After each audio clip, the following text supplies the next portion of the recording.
দর্শক, দৈনিক অগ্রযাত্রা প্রতিদিনের নিয়মিত আয়োজন ডেইলি টকে আপনাদের সকলকে স্বাগত জানাচ্ছি। আমি মেহেদী হাসান। আজকে আমাদের আলোচ্য বিষয় ইসলামী জোট। 2024 সালের 5 আগস্ট গণ অভ্যুত্থানে আওয়ামী লীগ সরকারের পতনের পর মূলত বাংলাদেশে দুটি প্রধান রাজনৈতিক শক্তি হিসেবে আমরা দেখতে পাই বিএনপি এবং জামায়াত ইসলামীকে। দীর্ঘদিন ধরে এই দুটি দল কিন্তু জোটের মধ্যে ছিল। আওয়ামী লীগের বিরুদ্ধে তারা 2001 সাল থেকেই 1 সালের সরকারও গঠন করে, বিএনপি এবং জামায়াত জোট সরকার গঠন করে।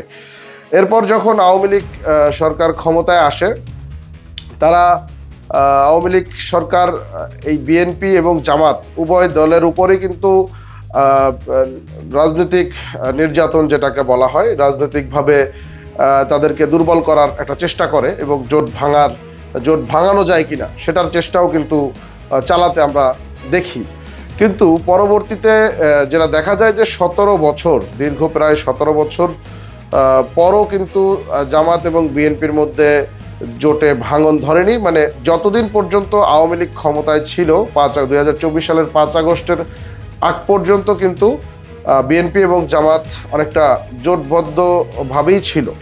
কিন্তু যেটা পরবর্তীতে দেখা গেল যে আওয়ামী লীগ সরকার পতনের পর যখন দেশের রাজনীতির দৃশ্যপটে আওয়ামী লীগ আর নেই, তখন কিন্তু বিএনপি এবং জামাতের মধ্যে একটা স্পষ্ট ফাটল দেখা যাচ্ছে। তো সেখান থেকে জামায়াত ইসলামী, যে দলটির নামের সাথে আসলে ইসলাম শব্দটি রয়েছে, এবং যদিও অনেকেই বলে থাকেন যে জামাত মূলত মডারেট ইসলাম, কিংবা অনেকে বলতে চান যে জামাত আসলে একটি রাজনৈতিক দল, এটি ইসলামিক দল নয়। তবে জামায়াতে ইসলামীর নেতৃত্বে কিন্তু একটি ইসলামী শক্তি, ইসলামিক জোট বাংলাদেশের রাজনীতিতে শক্তিশালীভাবে আবির্ভূত হবে, এমনটি কিন্তু শোনা যাচ্ছিল। এবং সে মতে কিন্তু কাজ শুরু করে দিয়েছিল জামায়াত ইসলাম। তারা বেশ কয়েকটি ইসলামিক দল নিয়ে একটি জোট করে, যে জোটের মধ্যে ছিল বাংলাদেশের অন্যতম শক্তিশালী ইসলামী রাজনৈতিক দল ইসলামী আন্দোলন বাংলাদেশ, বা যেটিকে চরমোনাই পীর সাহেবের দলও বলা হয়। সেই দলটির সাথেও কিন্তু একটা পর্যায়ে আমরা দেখলাম যে জামায়াত ইসলামীর সাথে জোট হয়েছিল। কিন্তু গত 16 জানুয়ারি, অর্থাৎ এই নতুন বছর 2026 সালের 16 জানুয়ারি ইসলামী আন্দোলন বাংলাদেশ জামাত ইসলামীর সেই জোট থেকে বেরিয়ে যায়। তবে সেক্ষেত্রে ইসলামী আন্দোলন বেরিয়ে যাওয়ার পরও মাওলানা মামুনুল ইসলামের খেলাফতে মজলিস বাংলাদেশ নামক দল সহ আরও বেশ কয়েকটি ইসলামিক দল কিন্তু এখনও জামায়াতের সাথে রয়ে গেছে। কিন্তু জামাত যেটা বলছিল, বেশ কয়েক মাস আগ থেকেই জামাত বলে আসছিল যে নির্বাচনটি সামনে আসছে, অর্থাৎ 2026-এর 12ই ফেব্রুয়ারির যে নির্বাচন, সেই নির্বাচনে ইসলামী দলগুলোর জন্য ভোটের বাক্স একটিই হবে। যতগুলো ইসলামী ভোট আছে সেগুলো সব একটি বাক্সেই যাবে, অর্থাৎ ইসলামী ভোটে কোনো ভাগ হবে না। এবং সেটার জন্য প্রাণান্ত চেষ্টা চালিয়ে যাচ্ছিল জামাত, এবং তারা কিন্তু বেশ কয়েকটি বড় ইসলামী রাজনৈতিক দলকে তাদের সাথে ভিড়িয়েও নিয়েছিল। কিন্তু নির্বাচন এখন করা নাড়ছে, দরজায় করা নাড়ছে। সামনের মাসই নির্বাচন, আর 1 মাসও সময় কিন্তু নেই। 1 মাসেরও অনেক কম সময় এখন বাকি আছে নির্বাচনের। ঠিক এই সময়টায় যেটা দেখা গেল যে জামায়াত ইসলামীর জোট ভেঙে বেরিয়ে গেল ইসলামী আন্দোলন, এবং বিএনপিকে যেখানে ইসলামী জোটের বিরোধী পক্ষ হিসেবে ভাবা হচ্ছিল, সেখানে বিএনপিও কিন্তু ইসলামী রাজনৈতিক দলের সাথে আসন ভাগাভাগি করেছে, এবং তারা সেই ইসলামী রাজনৈতিক দলটিকে তারা কিন্তু 2টি আসনে নমিনেশনও দিয়েছে। তো সেক্ষেত্রে বিএনপিকে যে ইসলামী রাজনৈতিক জোটের বিরুদ্ধে দাঁড় করানোর একটা চেষ্টা জামাত করছিল, সেটি কিন্তু এই মুহূর্তে অনেকটা ব্যর্থ হয়েছে বলা চলে।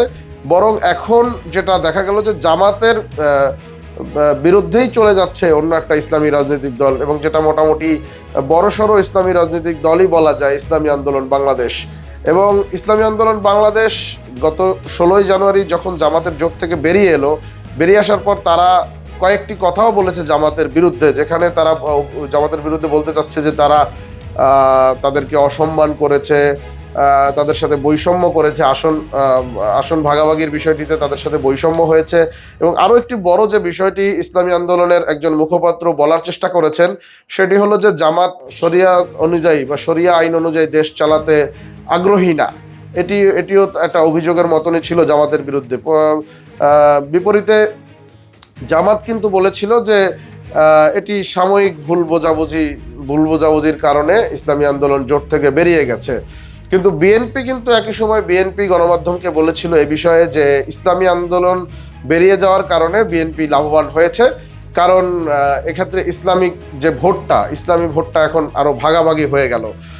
এবং যেখানে ধরা হচ্ছিল যে ইসলামী দলগুলো মিলে একটা জোট তৈরি হবে, একটা ঐক্যবদ্ধ প্ল্যাটফর্ম, ঐক্যবদ্ধ শক্তি তৈরি হবে, সেটা কিন্তু আর হলো না। ইসলামিক ভোটগুলো এখন অনেকটা বিক্ষিপ্ত হয়ে গেল।